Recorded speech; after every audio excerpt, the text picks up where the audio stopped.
दुष्टों के विनाश के लिए भगवान विष्णु अवतार लेते थे।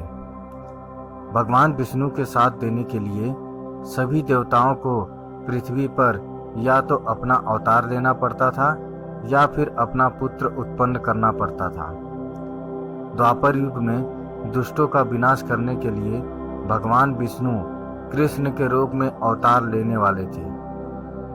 तब ब्रह्मा जी ने सभी देवताओं को यह आदेश दिया था कि भगवान श्री कृष्ण की सहायता के लिए वह सभी पृथ्वी पर अंशा अवतार ले या अपने पुत्रों को जन्म दें।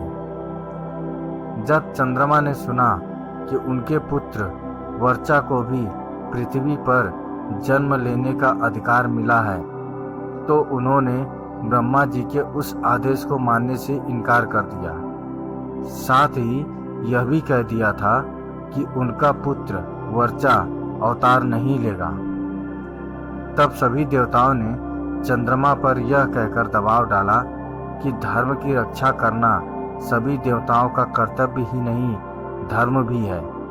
इसलिए वे अथवा उनका पुत्र अपने कर्तव्य से कैसे विमुख हो सकते हैं। देवताओं के इस प्रकार दबाव डालने पर चंद्रमा विवश हो गए थे, लेकिन फिर भी उन्होंने देवताओं के सामने एक शर्त रख दी थी।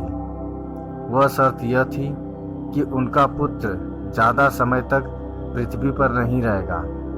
साथ ही भगवान श्री कृष्ण के मित्र देवराज इंद्र के पुत्र अर्जुन के पुत्र अभिमन्यु के रूप में जन्म लेगा।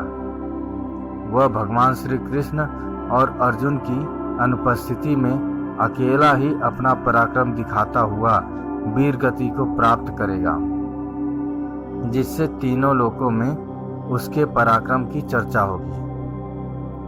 इसके साथ ही चंद्रमा ने देवताओं के सामने यह शर्त भी रख दी थी कि अभिमन्यु का पुत्र ही उस कुरुवंश का उत्तराधिकारी होगा। चंद्रमा के इस हठ के कारण सभी देवता विवश हो गए।